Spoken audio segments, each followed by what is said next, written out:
for joining us, and welcome to the Reptile Livingroom, featuring John Taylor of Herp House Magazine and James Tintle with Cold Blooded Publishing. The Reptile Livingroom is brought to you by Herp House Magazine, the premier digital magazine for the reptile hobbyist, and by Cold Blooded Publishing, your exclusive reptile media publishing company.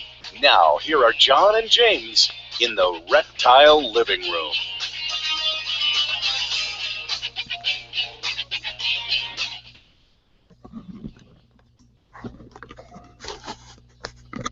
Good evening. Welcome to another broadcast of the Reptile Livingroom. We're the only independently produced and distributed live reptile broadcast available today. Each week we bring you a specific panel of herpetoculture and herpetological respondents to discuss the various aspects of our community and current events impacting and affecting herpetoculture and herpetology. Reptile Livingroom also brings modern-day technology to our community through an interactive platform. Interact with our hosts, guests, and other like-minded individuals on the Reptile Livingroom YouTube channel live during the show. I am, of course, your host, John F. Taylor of the Reptile Apartment Group, and would also like to introduce the captain himself, Mr. James Tintle of Cold Blooded Publishing. James, you over there, sir?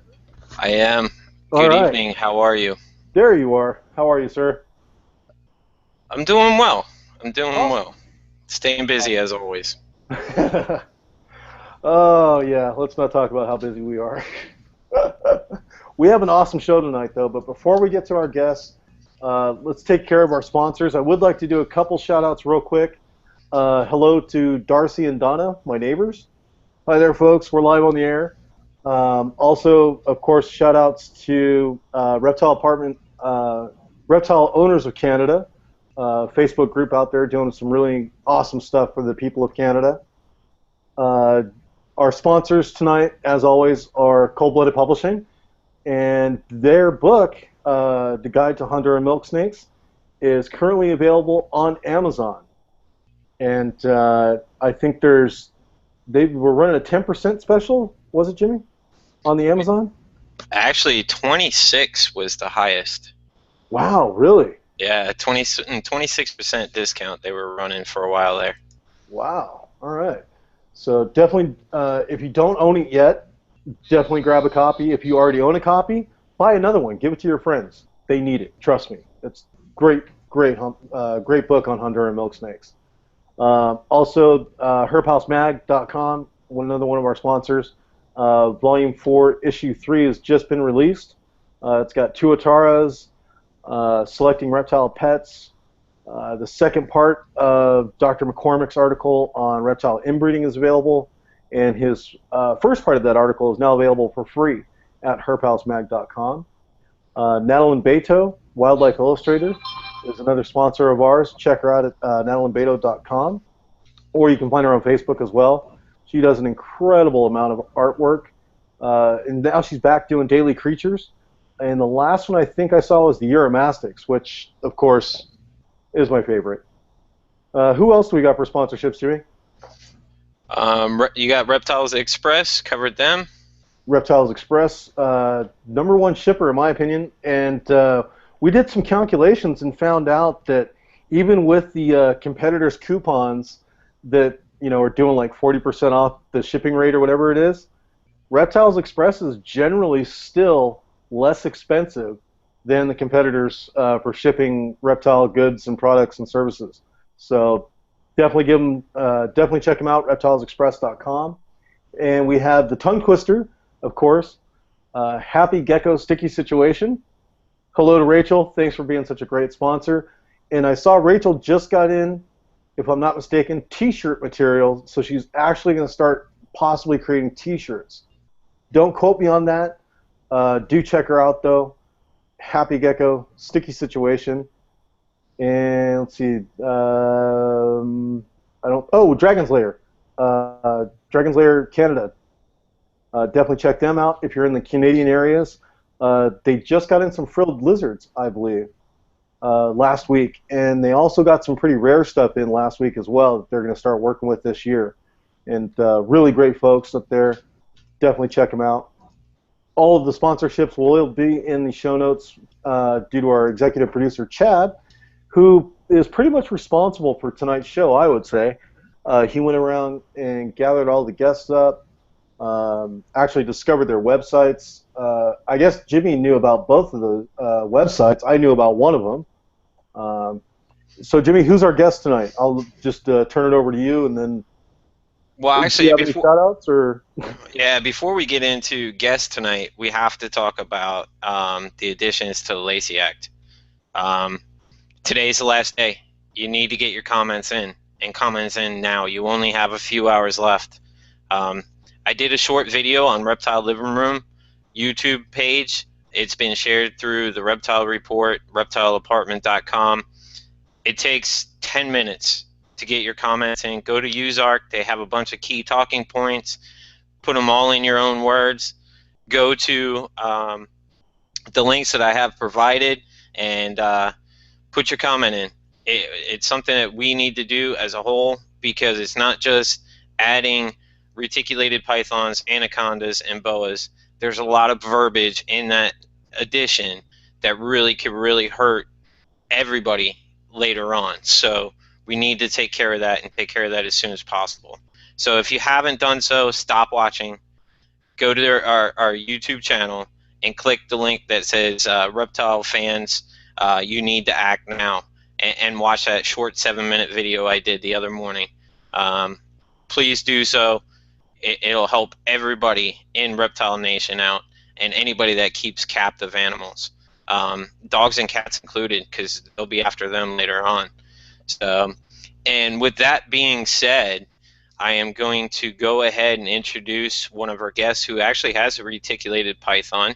His name's Cody Conway. He lives in East Texas and has been studying wildlife photography for a better part of the last decade.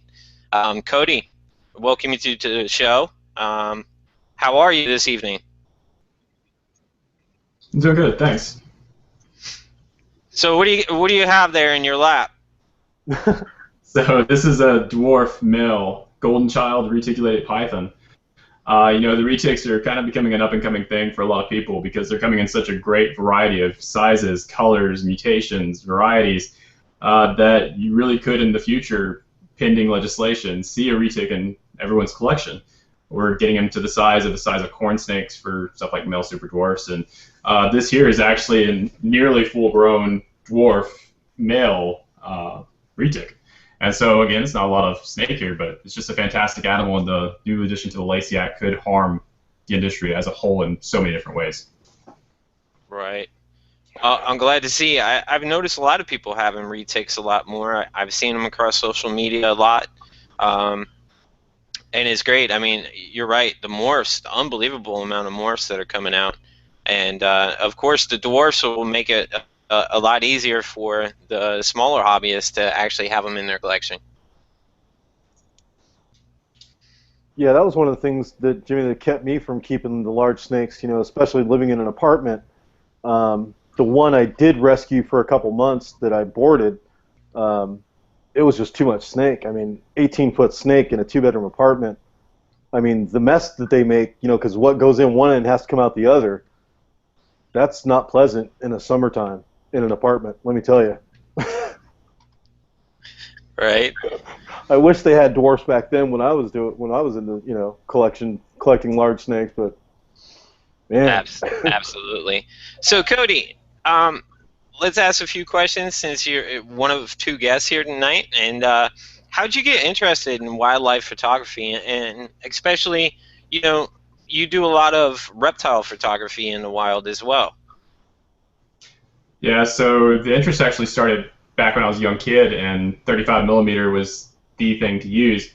I think the original thing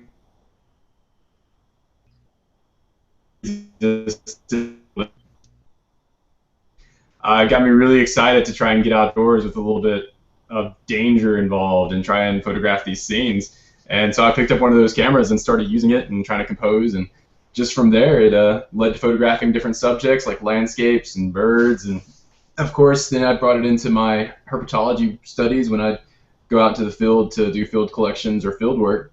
Having a camera on hand was just an excellent way to be able to take specimens without collecting specimens, but getting records and data information, GPS coordinates, and that kind of thing. Right, right. So you pretty much take trips throughout the whole entire world, and do a lot of photography. I follow you pretty much 100% on Facebook, so I find all that quite interesting. But where was your recent trip this past spring? Wasn't it this past spring you did a recent trip down south of the border? Sure. Back in March of this year, just about 4 months ago, I guess, went down to a place called Nayarit, Mexico. It was really nice biodiversity hotspot on the Pacific coast. We went out into a volcanic island that mimicked the Galapagos. You know, the wildlife there was unafraid of humans. You could approach birds and literally touch them with your finger if you wanted to. It gave a real unique opportunity to take some images of wide-angle birds that you typically can't get close to. But on top of that, we were able to go see these massive man-eater crocs that were literally known to be man-eaters in that part of the world, as well as go up into Durango Highway, which is a really high elevation plateau. But it was a really nice trip, and it's actually a trip I'll be leading again back in this coming up March. More information will be on that on the website later. Now, if I remember correctly, when you went this year, you actually had to ask people if they wanted to join you for the trip. Is that still open for the next one? Of course. It's a very limited availability. These trips are kind of small and personal. We have local guides in Mexico. We have transportation all taken care of. And so we only open it up to about 5 people because it is dedicated to getting the best photographs that we can. And so in order to achieve that, we need to have a very personal level of communication between both the photographer and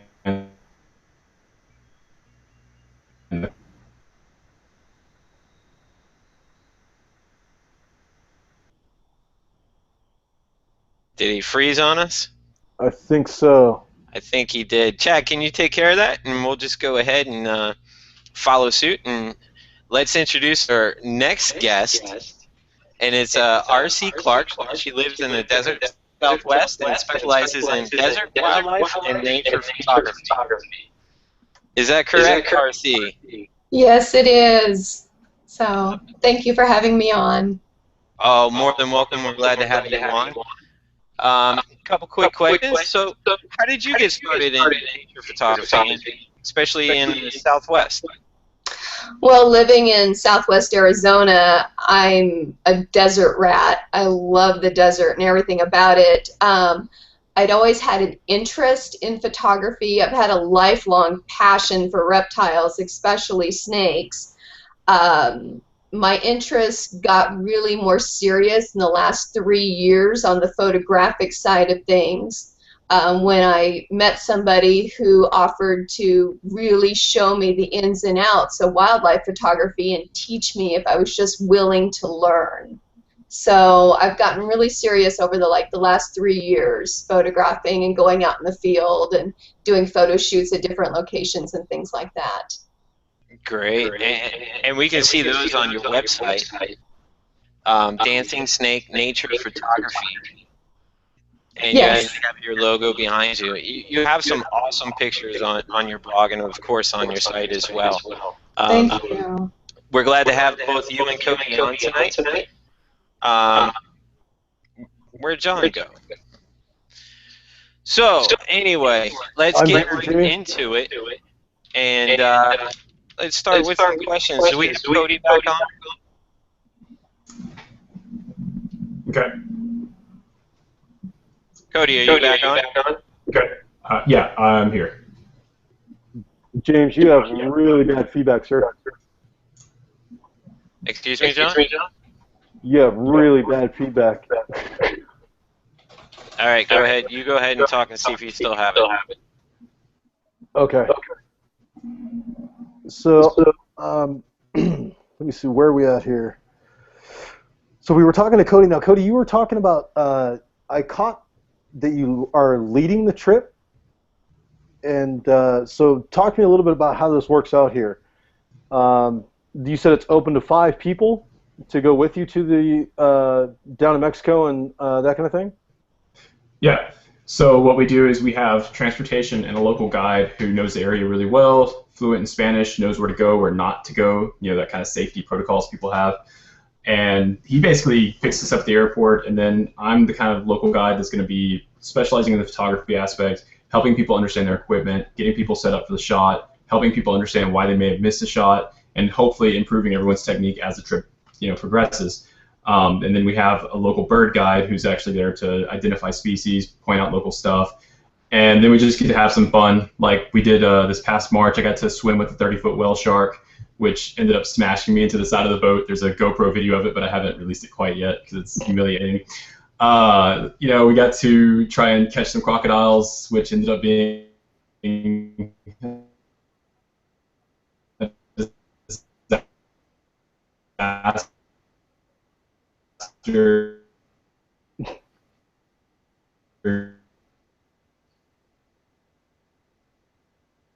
Yeah, catching crocodiles, that's a, yeah. And it looks like we have a lag on Google's side again.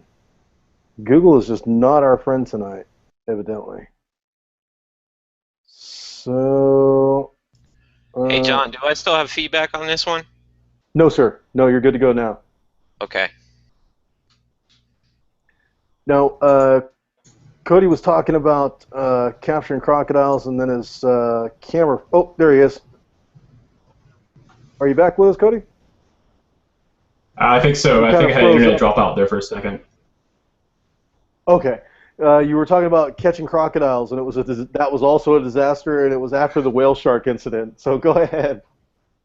Yeah, what happened was we were out in a mangrove swamp because we do a mangrove tour at night, and it's a really special event. I mean, you get to go and see these crazy, crazy owls that are called and try to find a sizable croc that was safe to pull into the boat, get some macro shots, and just try and get some interaction. Only problem with that was we got up to the bank, found a croc. It was like perfect. We're in this aluminum bottom boat, so I'm hanging over the edge, getting ready to just kind of go down on this croc and grab it and bring him into the boat. But the water was a little bit deeper than we predicted, and it made the croc look a little bit smaller than we had predicted. And so expecting to grab it with one hand and then brace it with the second ended up being that you need two hands just on the neck and then swing it in to wrap it.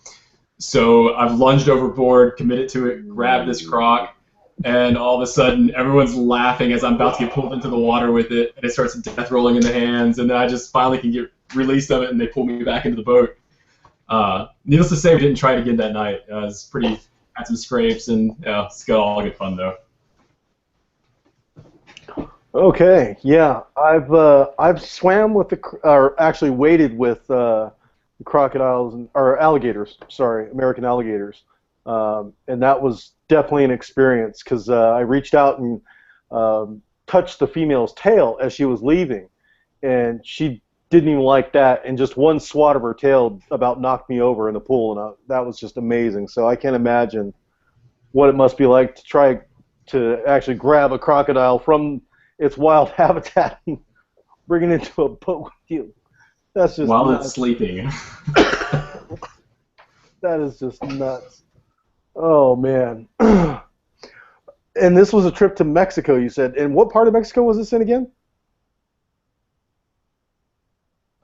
It's a little town called Nayarit, Mexico. The actual town that you go into is Puerto Vallarta, and it's about a 2-hour drive to a little city called San Blas. And San Blas is a nice little area. It's a surfer community, it's a birder community, but they have little ponds where crocodiles are just there in thick, thick numbers, and it also has access to some of the best birding in Mexico. Really close and convenient. Very cool. Now, the one image on your site that really caught my eye is I want to say it's a salamander, but I don't know what it is. It's the little black spotted guy? Yeah, the Syphilidoglossa. It's a salamander. Okay.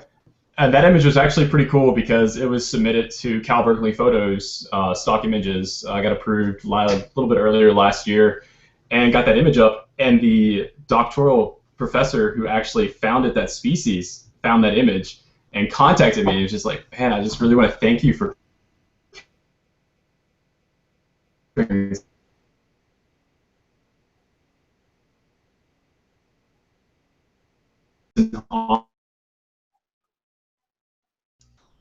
the Syphilidoglossa.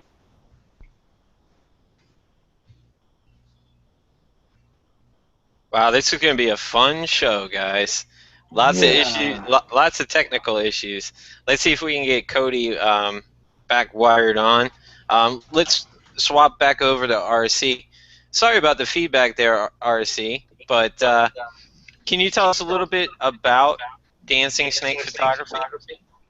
Well, dancing snake nature photography is just my way to express just how much my love for these animals, and just to express my artistic side. Dancing Snake has been published with Tucson Herpetological Society, Arizona Highways Friday Photos online blog. I've had a picture hanging up in the Haunted Hands Gallery, plus the Arizona Sonora Desert Museum's Olson Building, and I have some images coming, being featured in several upcoming books I'm really excited about. So it's just really taken off, and you know, it gets me out there. I'm out hiking and searching and just doing what I love, and you know, I carry probably about 10 pounds of camera gear every single time I do it for hours on end, hiking uneven, narrow, rocky trails, or getting down in the mud and the muck surrounded by bees and wasps, and it's all worth it for that just that one image. You never know what is going to be thrown at you. Sometimes I go out, I don't get nothing, and there's other times I go out and it's just like magic. And it's that not knowing that just makes it so special when it happens. So dancing snake nature photography it's my baby, and I'm just having a great time with it. And I'm so happy to be able to present it to everybody. Wow. Okay, now I have to jump in here, and I'm sorry, James, to cut you off. No, you're not. I just realized the black coach whip snake photo on her site. The snake is doing the telescoping maneuver. Oh, yeah. That is such a hard photograph to get of that specific species. I know, because I've chased these species before.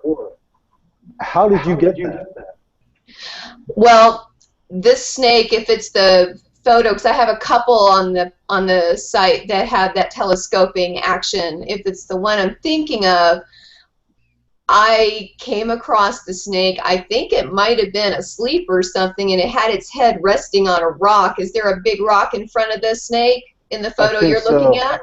I think so. Okay, so it had its head actually resting on the rock.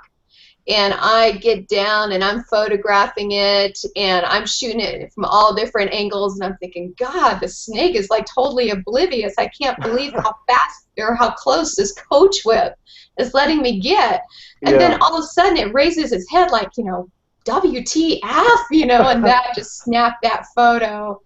And the look on the animal's face is just priceless. So anyone who says that reptiles don't have emotion, they don't know what they're talking about, because they do. They have personalities. All of my snakes that I have behind me here have personalities, and that look on that coach whip's face, like, holy crap, who are you?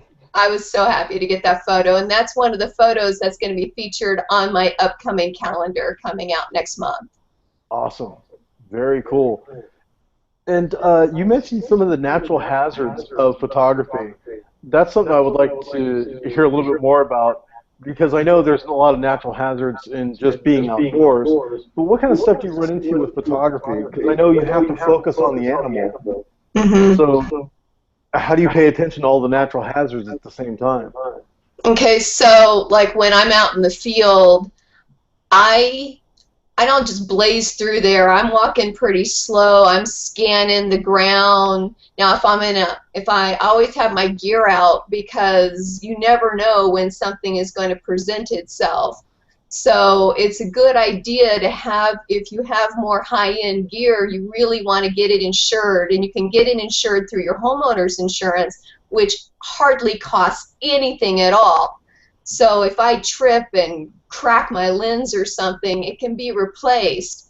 But I step very slowly and deliberately to keep from falling if I'm in a more uneven, narrow, rocky kind of ledge situation. other natural hazards, like I had something happen just a couple weeks ago when I was going over a pass and I heard this really loud buzzing, and I had these wasps like hovering on all around my legs. I must have gotten too close to a wasp's nest that I didn't know was there, and it's a pass that I've gone over many times. And let me tell you, I just booked it. So some of the natural hazards, you got to take the risk in order to get the shot. I have been down in the mud surrounded with bees and wasps to photograph like blackneck garter snakes that are in the few remaining pools of water that's left, and those pools attract all those stinging insects. So that's just a hazard that you have to be willing to face. I've never been stung.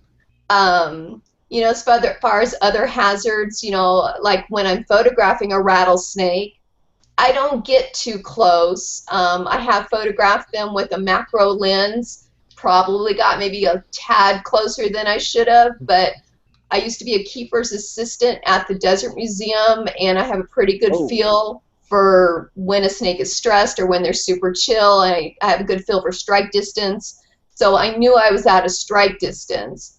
But that's another hazard, is just being very aware of your environment and not getting too close to something that can hurt you. Out in the desert, one of the biggest hazards, cactus. Can't even tell you how many times I've backed into a cactus trying to photograph a Gila monster or something. So you know what? You wear protective clothing. You wear thick jeans, thick socks, good, sturdy, thick, heavy hiking boots. You try to mitigate the risk as much as possible. For sure. Now, I'd like to throw it over to our other guest, Corey, for a second. Corey, what's some of the hazards that you've run into out in the field? Or sorry, Cody. I always want to call you Corey. I'm sorry. Cody, what are some of the natural hazards that you've run into on your herping trips around the world?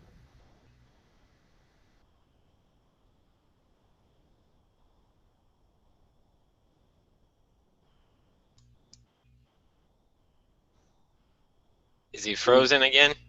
I think he might be frozen again.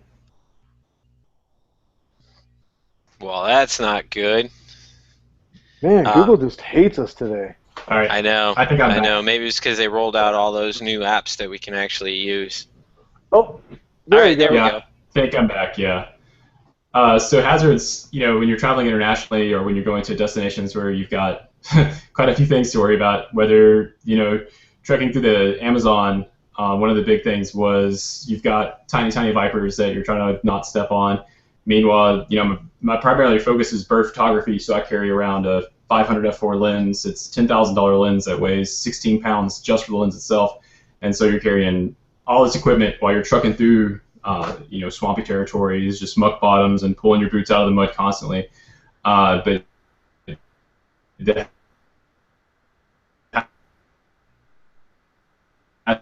hazards out there, just a lot of drug cases of some places.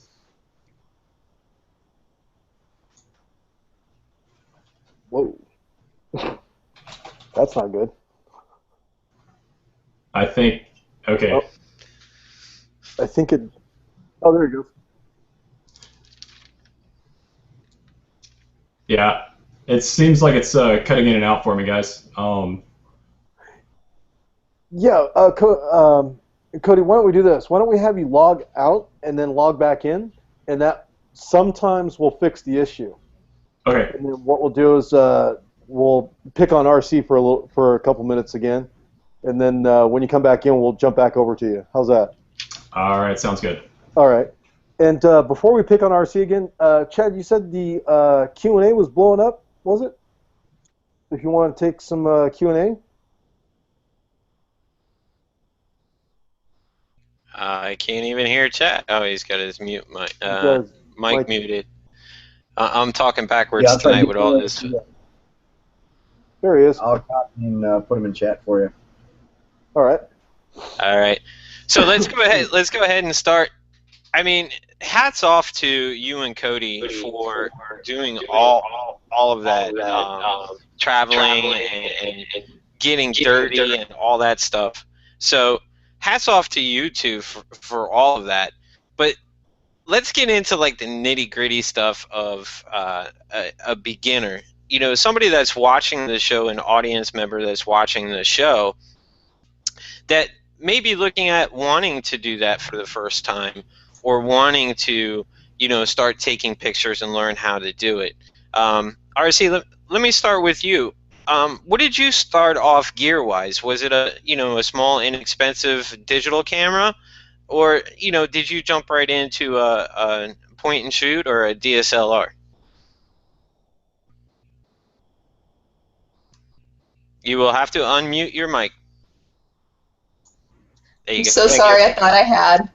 I started out with a point and shoot, and in fact the first picture I ever had published was with a point and shoot. It's a Canon Power Shot. My first bigger camera was just a Canon Rebel TI1, which is a kind of more of a mid-range camera. So for someone just starting out, you can take great pictures with a point and shoot. I have seen fantastic pictures taken with a cell phone. It's just about having a good feel for your lighting and the composition of your subject and trying to catch something interesting. And more or less lifelike too as well. Isn't that part of capturing the photo, capturing something lifelike?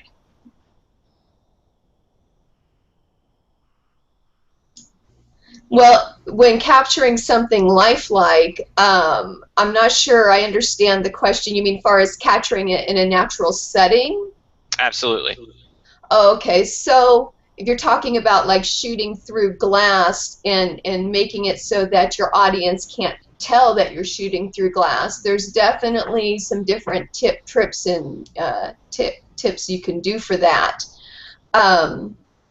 The big thing you want to look at is your backgrounds. You do not want like just some boring painted or gray cage background in your shot. You want to have some kind of foliage or rocks or just something that looks natural if we're talking about shooting through glass. You want to get as close as you can to the glass to mitigate finger smudges and scratches on the glass. And it's really important to use the proper lighting in your diffusers. When I am shooting through glass, like I have a few pictures that I had photographed at the Phoenix Herpetological Society, and one of them is a black mamba, and I also photographed their king cobra, and so obviously there's glass between myself and the subject for those pictures. So for that kind of thing, I like to work with a 100mm macro lens. For a more mid-size lens, you can also do like the kit lens that comes with a lot of your starter digital cameras, which is typically like an 18 to 55mm lens, and just get it right up to that glass. And I always shoot with flash when I'm in an indoor situation because it really helps to bring out the colors in your subject. When shooting with flash, I like to cant my flash meter about 45 degrees up. And that way you're not blasting the poor animal with the flash, and you won't get the bounce back of the light off of their retinas, those glowing eyes, which is not attractive at all. And you want to soften your light. You want to kind of throw the light a little bit wide. So when I have my flash, and I brought some of my diffusers, I have this just very basic plastic diffuser. I don't know if you guys can see it on the flash. And right. Then I always double diffuse. So then I have this just basic softbox diffuser on top of that. So it just kind of really softens the light, keeps your animal from getting blasted with a lot of flash light, and it helps to bring out the colors. You don't want to use a huge diffuser. Like this is my big outdoor diffuser. It looks like a Tupperware container. It's called a Gary Fong diffuser. Throws the light really wide, really far. If you're shooting through glass, you're going to get some like weird arcs off of the glass. So you don't want anything big like this. If you're shooting through an exhibit, you want to keep your diffusers. I like to double diffuse with a regular plastic and a softbox diffuser. and just make sure that your animal is good in the frame. If you can get your animal to take up a lot of your frame, you're going to have a more publishable and more sellable picture because you're going to have more options for sizing. If you're standing way back in the exhibit, not only are you going to get finger smudges and glass scratches, but you're going to get more bounce back, and you're going to have to crop your animal in. You're going to lose pixels and you're going to lose resolution when you're trying to, you know, really make that animal the subject, the focus of your picture. Great. That's great information. So pretty much when you're in an exhibit, let's say a zoo or a reptile exhibit or a reptile zoo, we want to make sure that we have a diffuser, and like you said, you double diffuse, and then also you want to get as close to glass as you can. Does pixel size in a camera matter? So if you have a point and shoot, and I would imagine a lot of us that shoot reptiles at home and in collections, we have that typical point and shoot. Price ranges are usually between $200 and $500, can range a little bit higher, but that's probably typically what we all pretty much shoot with, besides our cell phone cameras, of course. But does pixel size matter? I mean, because there's such a wide array of some of the older models, which are, you know, 10, 11, 12 pixels, and now they have 24, you know, 24 pixel point and shoots. So does pixel size really matter on the camera itself? Pixel size does not necessarily matter. Just because you have a really high-end camera that shoots at 24 megapixels doesn't necessarily mean you're going to get killer shots every single time. So pixel size, although sometimes it can give you an advantage in certain situations, you can take a great photo with an 8 or a 10 or a 12 megapixel point and shoot. So pixel size is not the end-all, be-all. So, I mean, really, if you're starting off, you really don't need that large pixel size camera. You can get quality photos, great photos, through a smaller pixel size camera that typically costs less money. So if we're a beginner, that'll work out great. Let's swap over to Cody and see if we got Cody back on. I think he's over there. So, Cody, let me swap over to you. And what kind of camera did you start off with? You said you had worked with 35 millimeter. Let's go to the digital realm. And what kind of digital cameras have you worked with? When I first started working with just some basic photography, when I went to my first international trip to Belize, Central America, I actually carried a Canon PowerShot Digital ELPH series. And, you know, those cameras are still readily available, they're cheap, but they're very durable, and on top of that, they actually can kill the macro capabilities of some of the macro lenses I have, just because you can get super telemacro where you're a centimeter away from your subject and it will find that fine-tuned focus, and a lot of them actually now have a plus-minus system so you can even dial in the focus to your liking. So I mean, you don't have to spend a lot of money, especially on reptile photography. You're not limited to needing to get 500 millimeter lenses or anything like that. And going back just real briefly, talking about the megapixel count, I mean, one of my favorite cameras is 10.1 megapixels that I shoot with on a daily basis here. The Canon 1D Mark III is a professional series body. It shoots 10 frames per second. It's great for action shots, but it's 10 megapixels. And something that goes back to what RC was talking about, when you're talking or taking your subject shot, if you try to fill your subject with as much frame as possible, it's a good thing, especially on smaller sensor cameras, because if you have less pixels to crop, then you need to get all that detail in there. But I will say one other side story is when you're shooting in the field, I would advise that you don't shoot so close, because a lot of people are actually going to habitat shots. A lot of books that are being published lately are looking for those habitat images that are showcasing not just the animal, but you also want the habitat that you're seeing it in. So you're trying to get this beautiful image that showcases the life of that animal, not just the animal itself. But for captive photography, definitely. Full body shots, gets perfect detail, gets the colors out, and that's kind of what you're going to more or less shoot for. But yeah. Well, great. I got a question for each of you, and I'll start with you, Cody, on this one. Do you carry around a smaller, like pocket-sized camera, or do you take any kind of shots really good shots that you feel comfortable as being really good shots, maybe with a cell phone or something like that?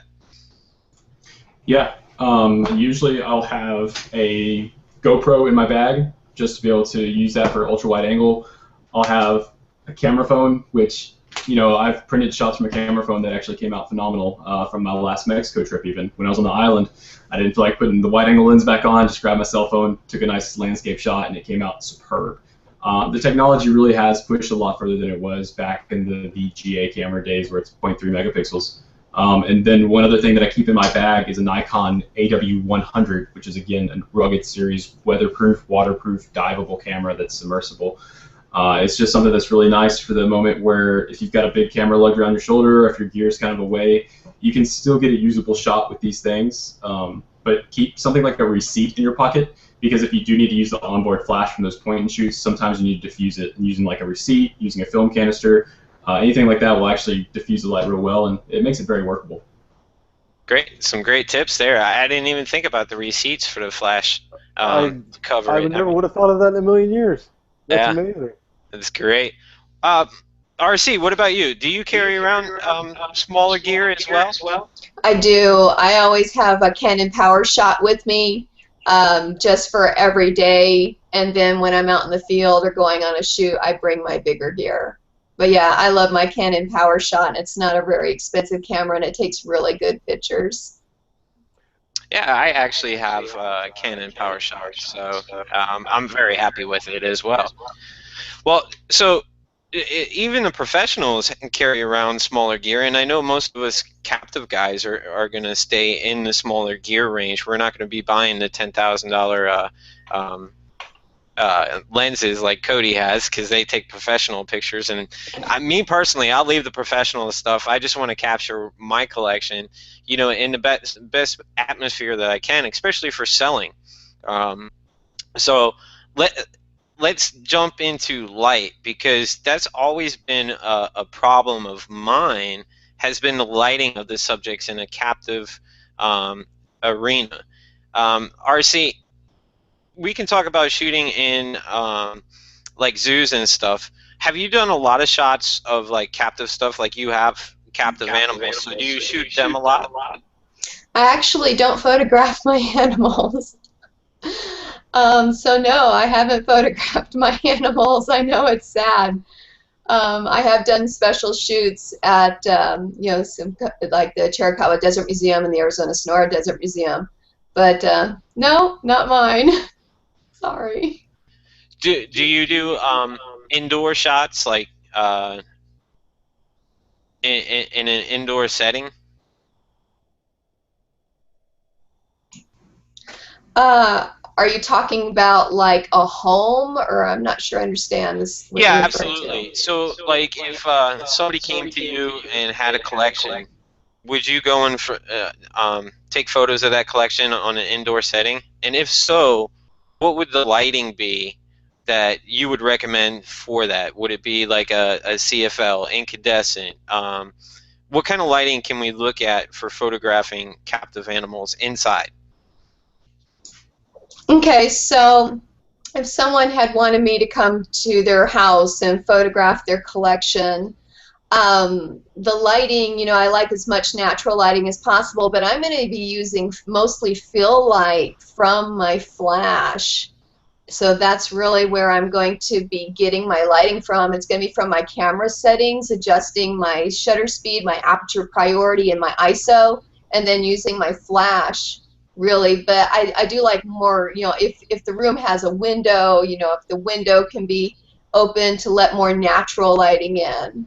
I don't tend to like a lot of, you know, much artificial light if possible, because it creates kind of a yellow cast on your photo that, you know, it's easily editable out. But mostly I'm going to depend on my flash and my diffusers and my settings to create my lighting. Sometimes you have to bring your own lighting, and that's how you do it. Great. Cody, let me jump to you and ask you, because I know you do a lot of captive situations. What's your feel on captive lighting? You know, LEDs have been out for a while now. Do you use LEDs with diffusers, or do you just strictly use, like RC does, and use your flash? One of the problems that I've seen with LEDs is that they actually flicker at a certain hertz that can miss your camera's sync speed. And so when you're using constant LED lighting and you shoot, you may get half a blank frame, you may get a completely blank frame, or you may get a lit frame. It's kind of a hit or miss. What I usually stick with is just your speed guns, your speed light flashes. I use them with wireless trigger systems made by Aperture. Aperture is just kind of a Chinese knockoff company. It's very cheap, very affordable, but it allows you to completely have and maintain maneuverability with your equipment. So all I have to have is just a little bitty sync trigger up on the top of my hot shoe, and no matter where I'm standing in proximity to the lights, the lighting is going to stay constant, and then you can just get your shot off. But what I like to shoot through is shoot through umbrellas. They kind of diffuse the light very nicely and scatter it, so it has a more natural appearance. It's real popular for portrait photographers and such. Sometimes if I'm in a bind, I'll do handheld and just use soft boxes with a flash gun with the trigger on the bottom so I can manipulate the light as I need to. And if I need to do directional shots, like there's a shot that I sent y'all that has it's a copperhead that's basically a white bottom and nothing but a black background. That was actually photographed right here in this room by using a snoot and directing the light just over the subject and not letting the background get any light whatsoever, so the background's completely eliminated from the picture, and that way the light's extremely focused. So again, most of my work inside is going to be done with flashes either through umbrellas, soft boxes, diffusers. In very, very, very random cases, I'll use 5,000K bulbs or 5K bulbs and have constant lighting. But most of the time, it's just going to be done with the flash guns. Now, as far as want to jump in here, Cody, since we have you on here, we have a question from Paul and Cummings live via the YouTube channel. What are the key lenses you take to the field for wildlife photography? And it's a two-part question. If you could only take one, which would it be? And RC, we also are going to pick on you for this question too, so give us 1 second here. What do you say, Cody? So if I'm going to the I'm going to the field to do some shooting, and it's going to be one go-to lens. It's going to more than likely be the lens that stays mounted on my camera most of the time, which is the 24 to 105 f4 LIS lens. It has macro capabilities, so I can get close to a subject, but I also would carry extension tubes because that's part of your kit, and that's going to get it to the extreme macro range if I need that shot. But it's also 24 millimeters, so I can get habitat shots. And it's just a really workable lens, and it's very sharp once you step it down just a little bit. 4, it's kind of soft in the corners, but at 5.6 and up to you get to about aperture 8. Once you're at that f-stop, it's just a really nice lens and very, very crisp. So that'd be kind of my go-to lens. As far as when I go in the field, I carry the 24-105. I carry my 100 millimeter f2.8 USM macro lens, which is a dedicated macro lens. Then I'll carry a little bit wider, a 14 millimeter f2.8. That way I can do some incredible habitat shots, like if I really need to get a lot of scenery in there. And then, of course, I'll be having my 500 f4, the super massive telephoto lens, just in case I'm out shooting birds or bigger game animals and stuff. Okay, very cool. And before I let you go here, we had another question too. Is a Canon Rebel XT EOS a good camera? And that's from Sensky Reptiles. Thanks for watching. What do you think on that brand name of camera, Cody? The Rebel XT is kind of an entry-line DSLR, which doesn't necessarily mean bad. It just means entry. For reptile photography, it's kind of cool because you don't need a high-end camera that has all these bells and whistles like extremely high ISO range. You don't need fast frame rates. All you need in a DSLR for reptile photography is flash triggers are nice. You need to be able to manually set the camera to what you want to go for, as in manually control your aperture, manually control your ISO, manually control your shutter speed. Those are the things that are important. The sensor is going to be APS-C on these lower ends like the Rebel, which does just fine. And there's a very, very important note to that. As long as you're keeping the ISO at around 200 or less. If you put the ISO on that particular body at 400 to try and get a faster shutter speed instead of just increasing your amount of light, you're going to get really grainy images. Then the JPEG conversion process is going to smear the grain, and then all of a sudden you're going to say your images aren't sharp anymore. So keeping it at 100 ISO, shoot your JPEGs if you want to keep it simple, and the noise reduction is not going to go there and just slaughter that image up. So it'll be a very workable camera for reptile photography. Very cool, very cool. And I'd like to pose the same question to RC. What are the key lenses you take to the field for wildlife photography? as well as if you could only take one, which would it be?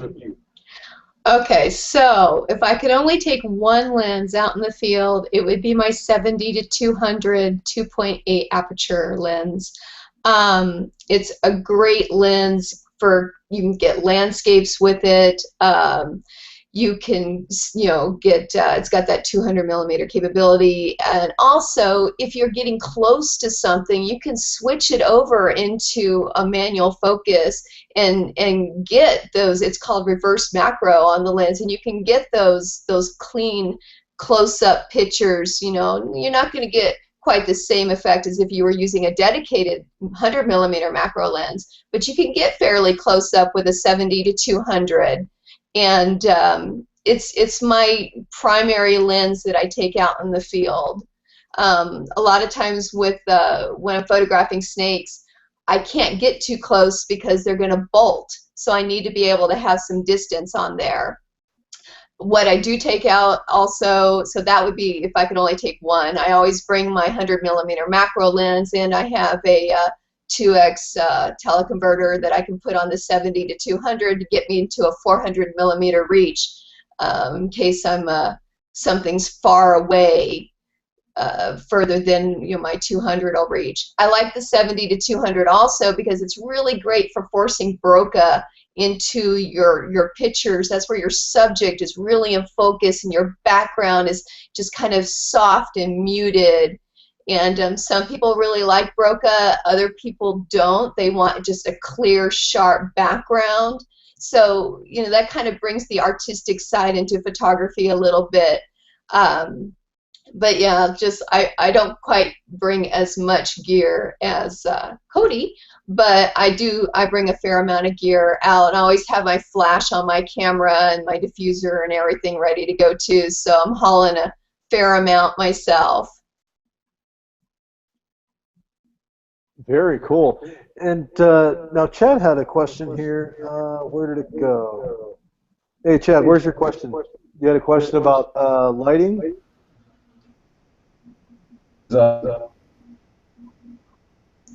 Fixed after the fact with software or computers or whatever.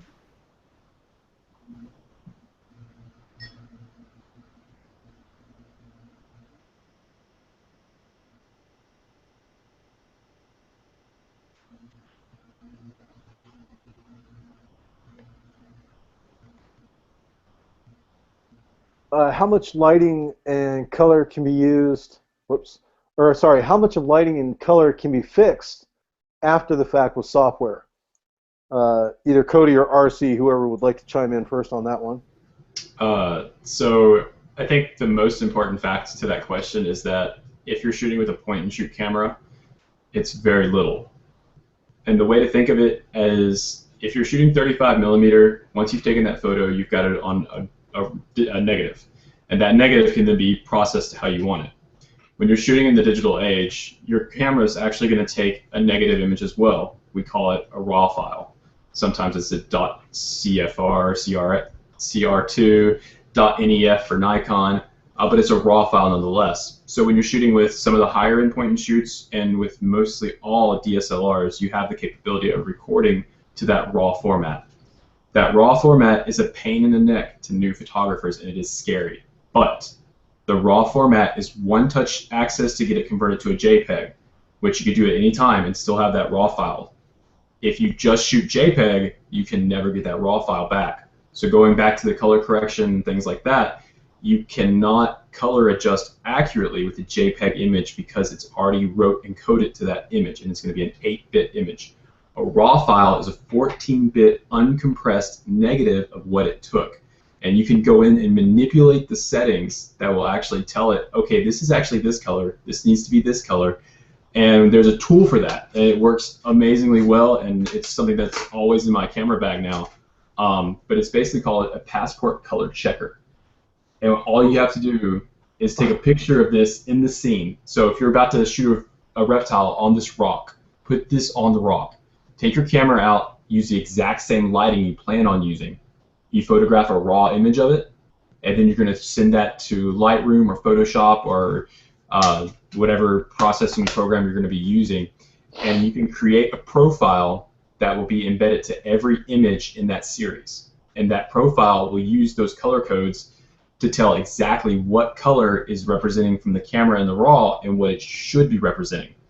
And so it'll correct white balance, it will correct color irregularities, it will correct even some cases of fringing where you have a little bit of chromatic aberration where you have a little purple fringe around the edges of your images. And so it actually does a lot for you. And the best part about it is it's literally take the picture, create the profile, and then everything will correct itself automatically. Wow, that's amazing. I've never even seen that thing before. That's wild. Yeah, it is very, very, very important to note. It only works in RAW. If you shoot a JPEG, you have very limited abilities to adjust the white balance.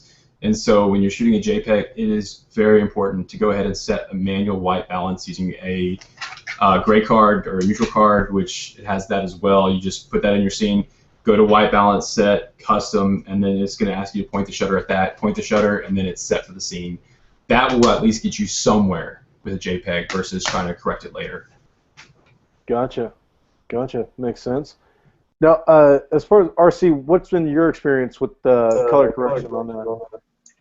Okay, so I edit in Photoshop, and as far as color correction, I also shoot in RAW and JPEG, so that both come up when I put in my flash card. I always edit, though, from the raw image, and you do want to make sure if you're shooting with a camera that shoots RAW that you're shooting in a large RAW file, in a large JPEG file, but that large RAW file will give you more cropping capabilities and whatnot. So as far as color correction, you know, I go into Photoshop, I pretty much eyeball it, go into adjustments, adjust my my tone, my contrast, and my color. And you know, your goal is to try to recreate the picture as close to as what your eye saw, because the camera doesn't see what your eyes see. And I know that there's a lot of controversy about, oh my God, the picture was Photoshopped, that person isn't a real photographer. But I can tell you most photographers do some editing on their photos, even if it's just cropping out some of a background or something. There's not, like Cody said, it's the raw image is like the negative, and it's our job to put back in the white balance and to correct those things. So I find it pretty easy to edit in Photoshop CS6, and then I just do some tweaking on just the like I said, the tone, the contrast, the color. I don't go into, like, I'm not going to take a lizard that maybe has a lot of colors and crank up the saturation and create some crazy looking thing that would not occur in nature. Anybody can tell when a picture's been oversaturated with color. So you don't want to get out of the realm of reality with your editing unless you're going for something that's more abstract and more artistic. And there are some mediums that will require that. There's sometimes when you just want to shoot for a scientific publication and just keep it like just very, very true. But there's other times when, you know, you might want to go really artistic with your photo. You know, I saw a picture of a bee that was photographed by this guy, and he had photoshopped it so that it looked like it had like running neon lights all through it. And this was years ago, and that image is still stuck in my head. So sometimes something like that can really make a great impact. But for your normal reptile photography, you're not going to go to that extreme. But yes, editing the color, and especially kind of canceling out that yellow kind of tone that sometimes pictures get, especially if you're shooting through glass in an exhibit, is easily done through most of your editing software programs. Okay, very cool. Appreciate that. And Cody, as far as your, how far is too far when editing? Because like RC had already talked about, you know, you don't want to create an unnatural image, but how far can we go without pushing the boundaries as far as color editing and that kind of thing when you are, like your copperhead image, for instance? I wouldn't say that went too far as editing, because it's just a black background to set off the snake more and make the snake more visible. And it's a really beautiful shot. Where do we draw the line as far as editing goes? Well, kind of a cool fact, that copperhead shot was straight from the camera. There was no editing per se, just the processing it to a JPEG for web view. Oh, okay. That was actually straight from the camera like that. That was all controlled by lighting. Okay.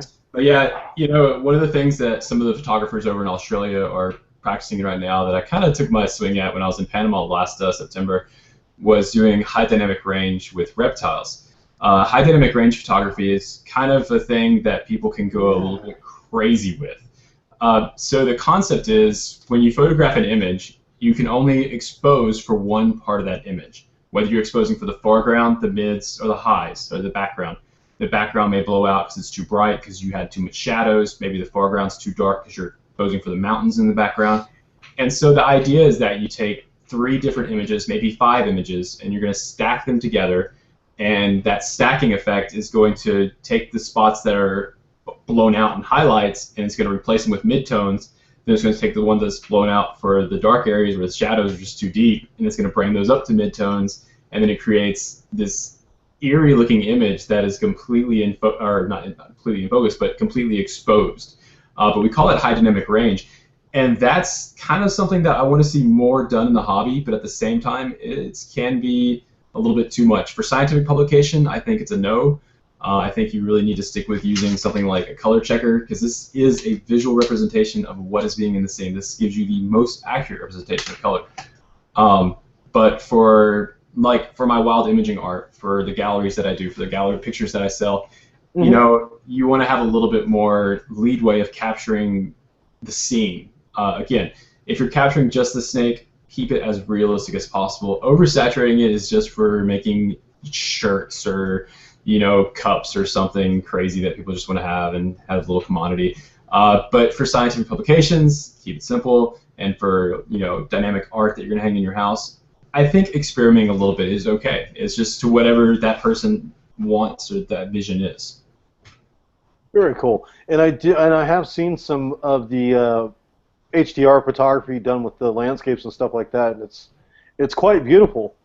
And I still don't understand the whole process and how it works, but it does look stunning. And I've never seen any done for reptiles. And you said, is there some on your website today that people can check out as far as HDR photos? Do you have anything reptile-wise as far as HDR? I don't, as far as reptiles go, but in my bird gallery, I was actually, in the Mexico trip, I was experimenting very heavily with HDR bird photography, because I was able to shoot wide-angle, close subjects that were static, because the static part of it's really important. You're taking multiple exposures. If anything in the scene moves, you're going to have a ghosting effect. You may have 2 bird heads, you may have 2 leaves, you may have 2 snakes. You know, something's going to change that scene. But yeah, if you go to my wild imaging page, it will soon be updated with my Mexico album. And when that goes up, there's a lot of the high dynamic range work on there. Very cool. Very cool. All right, Jimmy, what else we got? I noticed with the HDRs, they actually have an HDR setting inside cell phone cameras now too, as well. Is that pretty much just as self-explanatory, where they automatically take those 4 or 5 different pictures? Cody? Yeah, that's exactly what the cell phone's doing. Because if you notice, if you have, let's say, even a little bit of low light, and you're trying to do the HDR mode, or they call it like the pop mode or whatever it is, if you move any little bit while you're taking that photo, it's going to create kind of a ghosting effect, because the phone's doing the exact same thing. It's trying to register, but it's not as complex. It's not going to do maybe 3 or 5. It's probably just going to do 1 shot over, 1 shot under, and then give proper exposure. Right, right. I actually wanted to step back to your little passport card there too, because I think it's very important for beginners to actually look at the gray balance and do that with their camera. Can you explain to some of the beginners on how to correct that white balance? Because that was always something when I first started that was really hard to really grasp control of, and it really helps with the picture taking, and to me was one of the best aspects of actually learning. Yeah. So if you have even something as simple as a Canon PowerShot, just a point-and-shoot camera, if you go into your menu settings, there's going to be a spot that says white balance, and then when you select it, usually it's on auto. Auto white balance is good for some things, but you still get some color cast that you're not really after, especially in difficult lighting conditions like fluorescent lighting. Maybe it's the evening light, or maybe it's the morning light. Overcast even will give you some kind of blue tinges. And so having a neutral white card or neutral gray card is kind of fundamental to it, because all you're going to do is place that in your scene, and then you're going to go into your white balance, set custom, and most cameras like the PowerShots, they're going to actually step you through and say, okay, point the camera at a neutral subject. That's the white card. Put it there. It's going to say press the shutter halfway, lock focus, locks the focus. It's going to take the exposure, and then all of a sudden you're going to see your live view is going to change from this color tone, and then all of a sudden it's going to change to a whole different color cast. But you're going to notice that all of a sudden the colors on the back of the screen are looking a lot more like the colors that are looking in your scene. With the digital camera, like the DSLR, you just shoot in RAW, I'll worry about this later, but the same theory is that you would take this out, put it on the ground, take a quick shot, and then just put it away. And in post-processing, there's a little white balance eyedropper. Click the eyedropper, click the white area, and then all of a sudden it creates the profile. Right-click, save settings, and then select all those images for that scene, and then paste that white balance setting onto it, and it's done as simple as that. Right. And that little passport thing, it's not very expensive either. This one is. This one's actually, because you have to buy the software and the sheet. I mean, it's not expensive to the professional that uses it, but if you've got a point-and-shoot camera, this is a $100 investment just for this card. If you go to a Photoshop, though, or a photo store and get a neutral white card, those cost about $5 from Amazon or a local camera shop. Right. Great. So going from white balance, I actually want to go into macro settings and preset macro settings, and I want to ask RC, do you shooting with macro lenses and then preset macro inside the camera, like your point and shoot? Is there a huge difference on focusing and how to control the actual image? Well, the point and shoots do have a pretty good macro setting that pretty much just automatically comes on when you get your camera close enough to, say, a bug or something like that. The comparison from that to like my 100mm dedicated macro lens is, you know, the macro lens is going to give a lot more sharpness to the photo. Also, I have that more ability to switch it over into manual focus if I want to really concentrate on a very small portion of my subject. So I definitely, you know, I love shooting with the macro lens, but the macro setting on the little point and shoots does do a really good job of focusing in for small things as well. Now, my question here too is, with the large DSL macro lens, do you have to get really close to the subject, or you can pretty much manual focus it in from the DSL settings? Because I know when you go with cell phones, which most of us take a lot of pictures, or the smaller point and shoot, when you get to the macro, you have to get real close to the subject to get it into the full frame. Do you have to do so with the big DSLR and the larger macro lenses? So no, actually you don't. I mean, it depends on the size of your subject. One of the rattlesnakes I photographed, I was a few feet away, and so obviously we're not right on top of the animal. And I have surprisingly taken some pretty decent bird shots with, you know, where the bird is in a tree with my macro lens, because sometimes you just don't have time to change your lens and you just got to rock whatever lens is on your camera when you're out in the field. So no, you do not, with like the 100mm dedicated macro lens, you do not have to be on top of your subject in order to get a really good picture, provided that your settings and your lighting is good so that you have a good, clear, sharp image that you can crop forward in your editing process. Great. I was always confusing when I first started taking pictures. Was when I got to the macro mode, I always thought I had to be right up on top, fill the whole screen, and get that picture. And it kind of ties into another question that I have, and I'm going to ask Cody this. A lot of the point and shoot cameras have optimal focus and then digital focus. And could you explain the difference between those two numbers that they actually put on the cameras? I think what you're referring to is the optical zoom versus the digital zoom, perhaps? Absolutely. Sorry about that. That's exactly what I was talking about.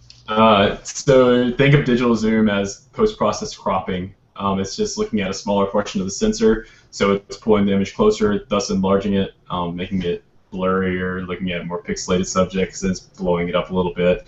Optical is when it's actually using glass elements to blow the subject up or get it closer. So when you see 10x optical, 30x digital, the translation of that is if the lens starts out at the 14mm spectrum, then it goes 10 times that for optical, so the 140mm spectrum, and then 30 times that for the digital, for whatever that is, like 560 or something. Okay. But the big difference is optical is actually using the entire sensor. It's using the original megapixels, and there's no digital enhancing that's being done. With digital zoom, it's all digital enhancing. It's just looking at a smaller portion of the sensor and then blowing it up, and then a little smaller and then blowing it back up. Some cameras will start downsizing the resolution as you start using digital. Some will just basically up-res the images after the digital zoom's already been done, so you're kind of taking a hit in two areas whenever you do that. You're degrading the sensor size that you're using, and then all of a sudden you're up-resing and making an already blurry picture potentially even worse. So you always want to give preference to optical. Use digital for documentation shots only, like if you see something really awesome and it's just a fleeting moment and you can't get closer to it. Gotcha. So if you find a subject that's very far away and you can't get any closer, it'd be, just to get the shot and secure that shot, it would be good. Just the picture quality wouldn't be the best. Yeah, and I would even urge to say that what you should do is go ahead and take a shot from the furthest back position with the furthest optical reach that you have, and then digitally crop it later, and then go ahead and also take your digital zoom shot. And what you're going to find is, as long as you don't need to up-res, that first original shot where you're cropping in is probably going to suffice better than the one that you did with the digital zoom. Great. Cool. So that takes care of that. Next one I want to get into, if John doesn't. And John, you have any questions? Totally. All right, go ahead. Being a bit of a venom junkie, and because RC and Cody both have taken photographs of venomous snakes, talk to us about photographing venomous snakes and staying safe, basically. Well,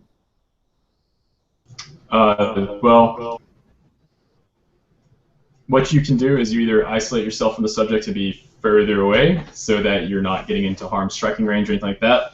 If you do like I do and want to be the junkie that gets a wide-angle shot where the snake's right in the corner, if you go to my gallery, you'll see a western diamondback that was photographed at 24mm. I was about 6 or 5 inches from the subject. So, I mean, you're well within the striking range. But what I use is hex armor gloves, and I keep one hand gloved in front of the camera. The other hand kind of stays to the back, and I try to utilize tripod or monopod if I can. But any other time, like if I'm not going for that specific attack where I'm getting the wide-angle shot, just use a 300mm zoom, and you can get the shot that way.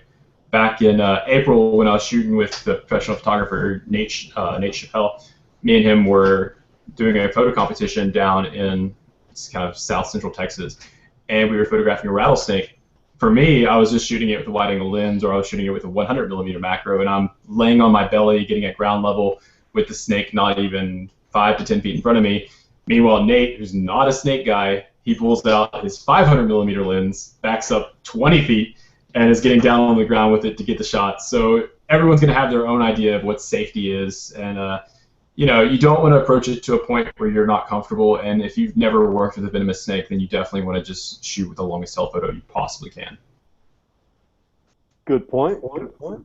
RC? Yeah, and you know, I find that just like, you know, Cody said, you don't, if you're not comfortable with the animal, if you're not getting a good read on the animal, like I photographed, you know, the one rattlesnake that was so chill, and I, you know, was within a few feet of it. I shot it with a macro lens because that's what I had on the camera. I will put myself in front of a rattlesnake and just, you know, kind of gauge what they're doing. I had one that I was photographing, and I was between it and where it wanted to go, and it was coming to go where it wanted to go underneath a bush, and if it had to go through me to do it, it was coming my way. And in a game of chicken with the rattlesnake, I let the rattlesnake win, but not before I got a few good shots of it. But you just have to gauge the animal, because different rattlesnakes are going to have different temperaments. And, you know, and they always say it's not the snake that you see that's a potential threat, it's the one you don't. When I was in Cochise County and I was on a private residence, and I was stomping around this area that had a lot of kind of junk piles and stuff, but I knew there had been a Mojave rattlesnake living in that area, and I was very carefully, you know, poking around the area, surveying, watching every step. And I saw a tarp, so I got my snake hook, and I'm just kind of lifting the tarp up, and then right off to my side, just a few feet, you know, you hear that familiar rattle. And I'm sure I looked right at this snake probably several times, and my brain never registered it. And it just crawled out to under some wood pylons while it was still rattling. So safety for you as the photographer is really important, but also safety for the animal. You don't want to overly stress your subject. You know, if you come across a rattlesnake that's in the middle of a meal, you know, maybe at a distance, snap off a picture and go, because you don't want to risk it regurgitating its meal, because then it's going to have to catch another one. So you don't want to stress out your subjects either, and I think that's really important as a wildlife photographer, that you have to respect the animals that you're photographing for your safety and for theirs as well. And that's a really, really awesome point about, you know, respecting the animals and being respectful of their distances and territories. And also one of the key elements that you said for me personally was, when the snake was coming towards you, it was coming towards you, you know, to go where it needed to go, not chasing you, not, you know, slithering after you, chasing you away or anything. You just happen to be in the same direction that, you know, it wanted to go. So I appreciate you pointing that out. That was very cool, because I hear a lot of stories about people being chased by snakes, and it's usually rattlesnakes that, you know, come over a mountainside and come in droves chasing someone because they killed their second cousin's rattlesnake or something, and it's just unbelievable, some of the stories we hear these days. So what other questions do we have, Jimmy? It's your turn now. Actually, let's get into, so now we kind of tackled taking the pictures and bringing the pictures back home with us or to the computer. Both have talked about Photoshop or Lightroom or something like that to actually work with the picture. My question is what's the best size for internet DPI wise? Because we have, you know, 72 DPI all the way up to 300, 500, whatever it may be. You know, when we go into some of these programs on the computer and stuff that come with some of the built-in cameras and stuff like that, we can change the DPI. Cody, let me ask you, what would be, the best setting for, say, pictures online? You don't want to have to do a large file size. What would be the best setting for that, in your opinion? It really depends. When you're trying to sell an image, you want to be able to showcase it very well. And so sometimes I like to go ahead and throw it up to 172 DPI, and I'll do 1076 on the long edge, whether it's the horizontal or the portrait. If you're doing something like Facebook, you really don't need to exceed 72 DPI because compression factors will just run the image anyway.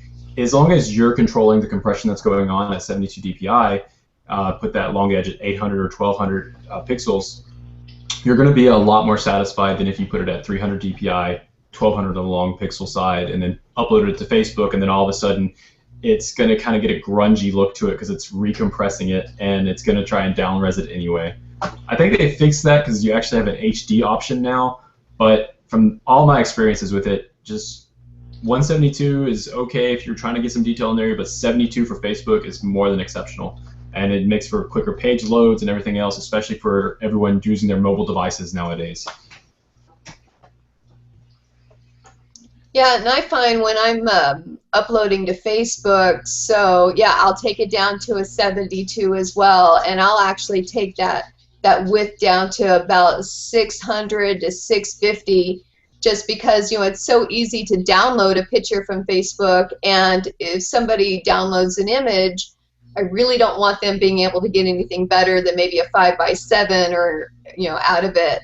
So, like Cody said, you don't want to upload a high-res, big DPI image because the compression's going to mess it up anyway. Right. And while I have you here, RC too as well. So let's say that some actually did upload them as HD. When it's downloaded, so say you put it out there at 300 DPI and 1200 on the long edge, and somebody downloaded it, like right-clicked and downloaded the image, what would be the best print that you think they would get, because it would be compressed anyway? So wouldn't that screw up the printing of anything larger, like a 5x7? I'm not sure on the answer on that question. I just think it's better to be safe than sorry, and I just think it's safer to download a lower, a 72 at a smaller pixelation. Okay. What about you, Cody? What would your thoughts be on that? So what's going on here is when you have a 300 DPI resolution image, let's say you bring that into Photoshop, and it's only 800 pixels on the longest edge. What we can do in Photoshop is tell it to up-res this image, and what it's going to do is it's going to down-convert the DPI to 72, and then basically extrapolate all those pixels into a long edge. And what you're going to find out is that 800 pixel length image all of a sudden is going to be able to be up-res into a much larger print than you would imagine. So 300 DPI is actually very, very, very workable. It may not be crystal clear, but for most applications, if you want to print by 16 by 20, I could probably take a 1200 pixel longest edge photo that's 300 DPI, put it in Photoshop, and print a beautiful 16 by 20 without too much effort. Especially considering something like my Canon 1D Mark III, which is a 10 megapixel camera, it actually only photographs at 3,000 megapixels or 3,000 pixels, or yeah, 3,000 pixels on the longest edge. So that's only half of what I'm working with anyway. Right. So even uploading, some of the 300 DPIs, people can just pretty much take it and steal it and print a fairly large picture. So that kind of answers my question there, especially if anybody out there that's beginner and that wants to, take really good shots and actually sell them online. So 72 DPI would work fine for Facebook, Google+, any of those social media networks. What about like websites? I know both of you have websites. Do either of you use any software or within your website that that nobody steals your great photographs? So I'll take that one first. So when my website was being built, this was actually something I really inquired about. You know, is there a program that can be uploaded into my website so that no one can like right-click and copy? The person who built my website, because I'm not very tech savvy when it comes to that end of things, she basically had said, you know, that she wasn't aware of any such program. So when I upload to my website, I'm pretty much uploading at the same resolution and size as I am for my other social media sites. But the way the website is configured, I do get a nicer, larger image on the website than I would on Facebook. But you basically, if you're putting your work out there to be seen, you risk someone possibly stealing your image. I mean, there's programs out there that can strip off watermarks and all kinds of things. So it's almost impossible to completely safeguard your image if you're putting it out there. But then what's the alternative? That you take this great photo and nobody sees your work. So I think, you know, the best you can do is try to mitigate the risk by uploading a bit of a smaller image where someone can't make a 16 by 20 print from it. Right. Great. That's great. Let's go to Cody because Cody actually has to leave us a little early tonight. So Cody, let me ask you.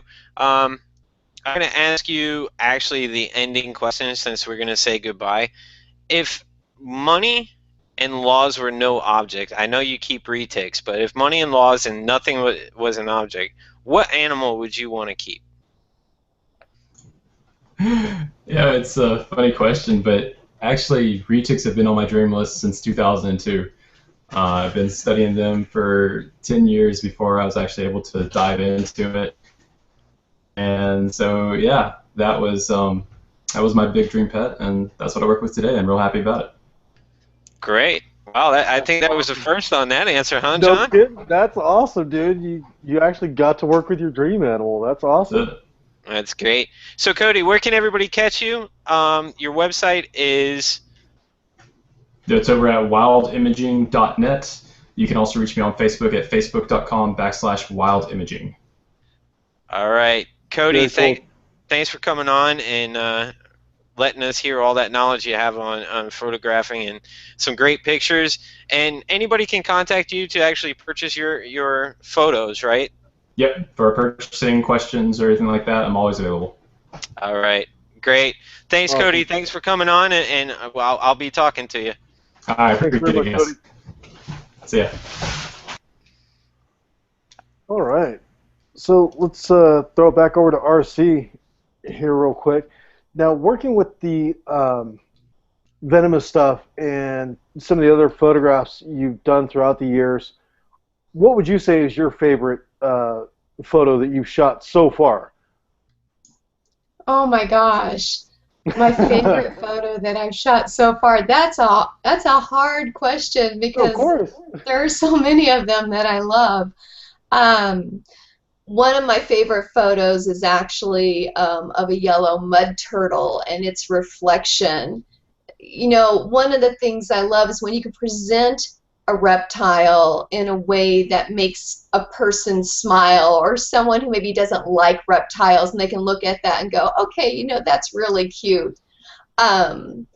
So turtle reflections is one of my favorite photos. It's just the reflection is so cute, and you know, it's really important that when you're photographing something, that if you're doing it for a more artistic bent, you need something interesting happening in the photo, whether it's reflection or a snake, you know, stretching its jaws and swinging out those fangs. Those are very popular pictures on my Facebook page. So it's hard to pick my favorite photo, but one of my favorites that I did take just recently, which was one of the ones where I was surrounded by lots of bees and wasps and down in the mud and the muck, was of this blackneck garter snake that I photographed probably for close to 2 hours in the desert heat. And I'm just photographing it doing different things, and at one point it stuck its head out it was swimming in the water, and it kind of stuck its head out to take a look to see if I was still there. And there's this piece of algae on top of its head, and I got that, and the eye is just perfectly in focus. Because here's the thing, when you photograph an animal, you got to have your eye in focus, unless you're going for another, kind of artistic abstracting thing. The eye contact is so important in wildlife photography. And in this photo, this garter snake just has this most bemused look on its face, and its head is all covered in dripping algae, and you just see that eye kind of peering out. And to me, I think I could show that to somebody, and I actually haven't even put that up on my Facebook or my website yet. But you could show that to somebody, and even if they hate snakes, I dare them to look at that photo and go, okay, that's at least one cute snake in the world. Okay, I'll give you that one. Yeah, so really. That's one of my favorite photos too. Awesome, very cool. I'm just amazed at some of these venomous shots you've got. I'm so jealous. Oh, thank you. I have no fear of snakes. I mean, I love them. I love going out in the field. Some of what I shoot is from photo shoots in captive situations as well, though. So like the black mamba and the king cobra, and some of the rattlesnake shots. There is glass between myself and the subject. My rattlesnake shots out at primarily Sabino Canyon, Cochise County. Also, Cochise County is a hot spot for Mojaves.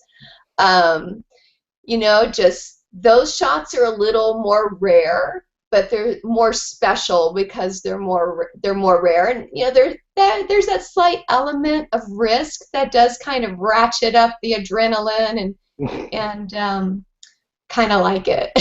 Oh yeah, for sure. I definitely know that feeling all too well. So James, what other questions do we have, sir?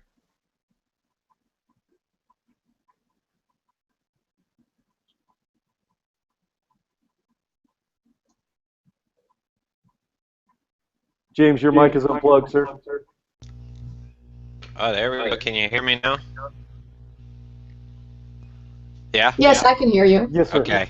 All right. So we went into taking great photos and getting those images online and stuff like that. But let's say somebody took that great photo and they want to have it printed. Where do you go to get that photo printed? Because I mean, we can print it on our 300 DPI printers at home, but to really get that great quality shot or that larger, photograph to put on the wall, is there any online places that we can actually send the actual image file to and have them printed out? I know that some do like print on canvas and stuff like that. What are some of the options if we took great photos and we'd like to have them on our wall? I'm so glad you asked that question. So I love prints on canvas because they're easy to hang, they're lightweight, and you don't have to deal with framing and matting and all that kind of stuff. And because other people like prints on canvas, so typically you can get a little bit more of a, it's a very sellable item if you have a great image on it. One of my favorite avenues for that is Amazon. Over your email, they'll shoot you like these Amazon deals through different online printers. Like there's one called Prints on Canvas that you can select a 16 by 20 print on canvas for $35. The regular price for that starts at $125. But through the deal, I mean, you can get awesome 70% off savings. And then they'll also send you emails for when they're going to do like their prints on metal for like $7 a piece. So I look for those, and you can buy multiples at a time. I'm getting ready for the Tucson Reptile and Amphibian Show, and one of the things I'll be having there are multiple prints on canvas. And I did all of those through these Amazon deals so that I can give the client a really excellent price, way less than even the starting price for a lot of these online printers. So that's definitely something that I recommend. Also, don't forget your local camera stores. they do a lot of great work, and it's a great way to support the local businesses in your community. Right. And I noticed that drugstores and Walmart too now get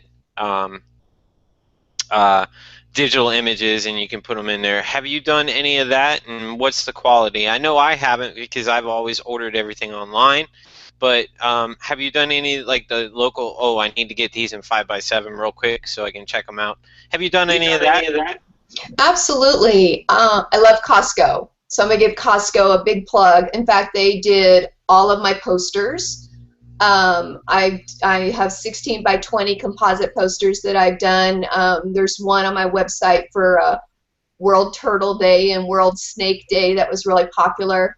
So Costco is a great resource for that, and the printing is really sharp. I haven't done like Walmart or Walgreens. I have also working with Alpha Graphics, which I believe is a chain that's not just found in Tucson, and they have printed my calendar, which has turned out phenomenal.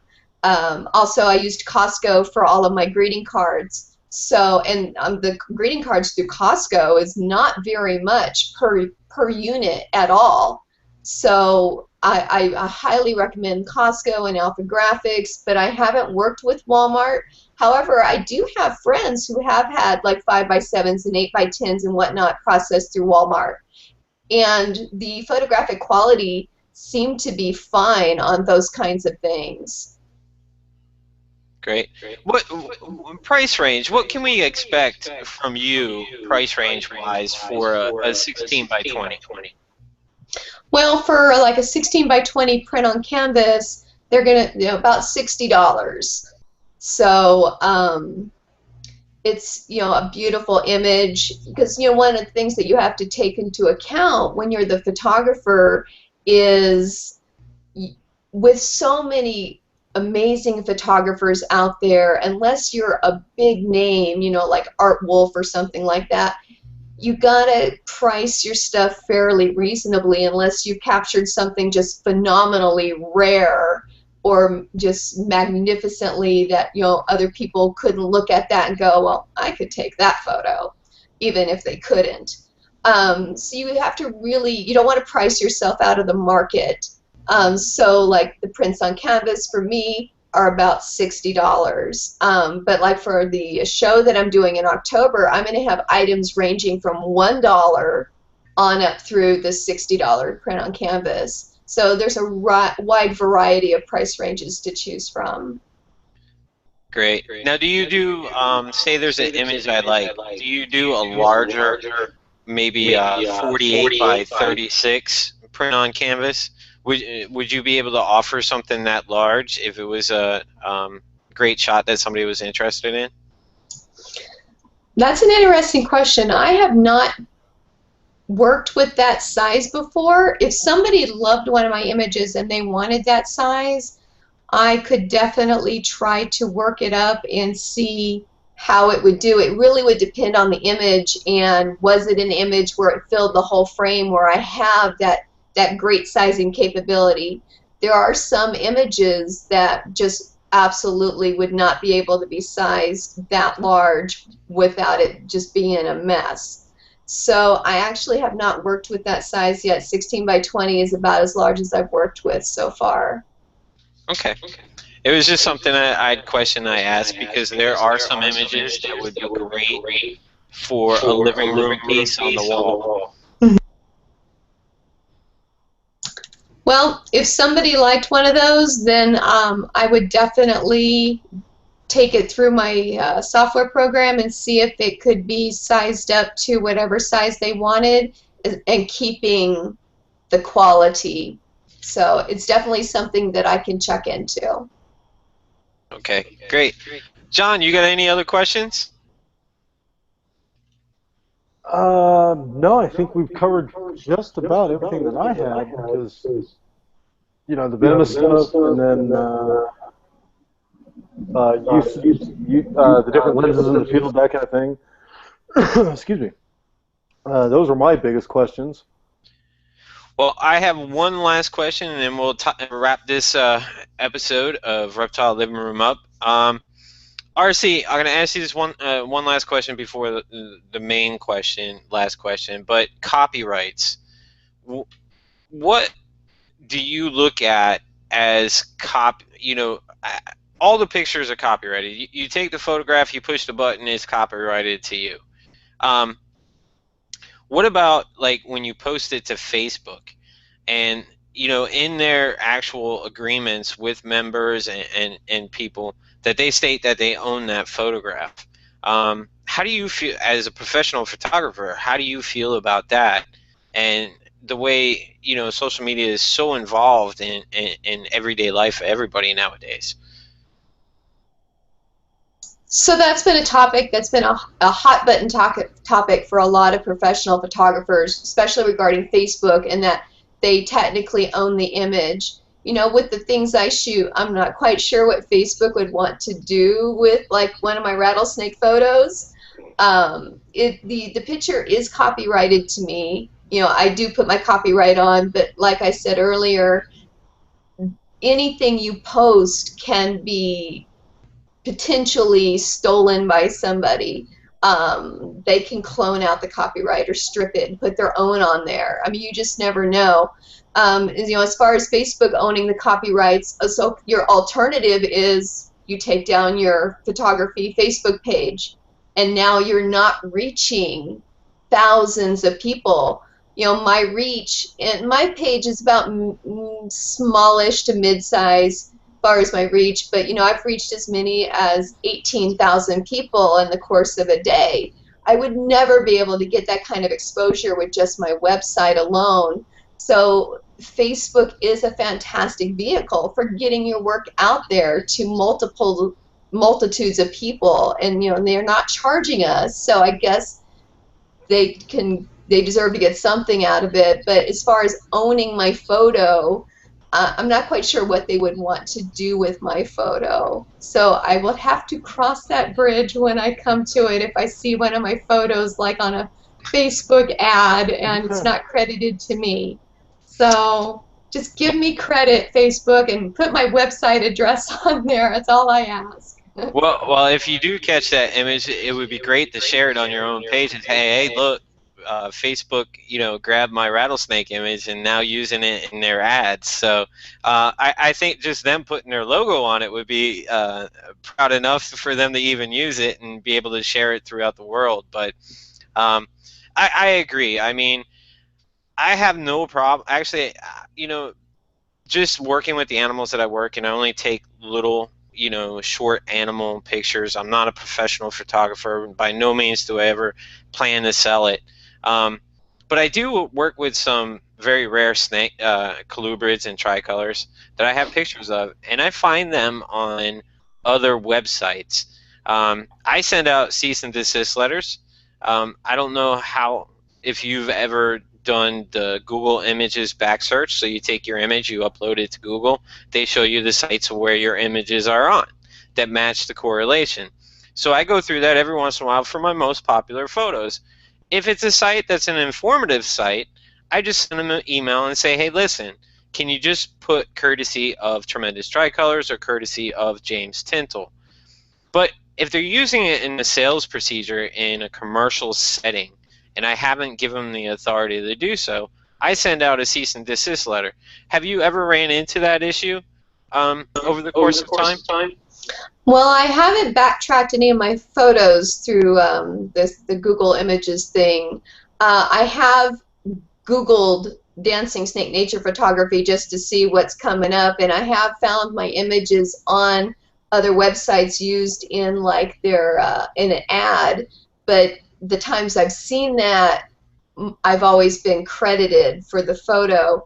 So I haven't come across the other yet. I don't know, maybe I'm a little nervous about doing that, although I probably should. But yeah, I would send them a letter or a message as well. But your only real recourse is, okay, are you going to take this person to court for copyright infringement? And if it's an image that is special enough and rare enough, then it might be worth doing that. It just kind of depends. But no, I haven't come across my images on other websites yet where I haven't been credited for my work. Great. And I know John and I pretty much credit everybody on any images that we post throughout.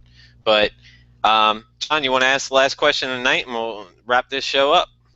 Yeah, for sure. One quick last shout out, Coley Hawkins. Thanks for watching the show. Thanks for being a big fan. So RC, basically the same question we had asked Cody. If money was no object, there was no space requirements or anything like that, what would in your purview be the ultimate animal or reptile to own? Okay, so the ultimate animal or reptile to own. Oh my gosh. I don't know. A dragon snake would be pretty freaking cool. Yeah, I hadn't really thought about that. Actually, no, I take that back. Like if money and space and all that wasn't even factoring in the picture, I don't know. I think a saltwater crocodile would be a pretty awesome animal to own. But I would have to hire people to clean the enclosure for me, since money was no object, of course. Oh, of course. You're drinking martinis or, whatever while they're cleaning the enclosures and, what have you. It's definitely a great pet to have, I guess. Anybody, hey kids, don't get me mad today. I'll make you go feed the crocodile.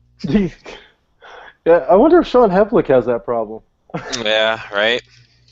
So anyway, RC, we'd like to thank you for coming on the show tonight and taking the time out of your day. I know it's a long show, and I appreciate every guest we have on every week. Definitely.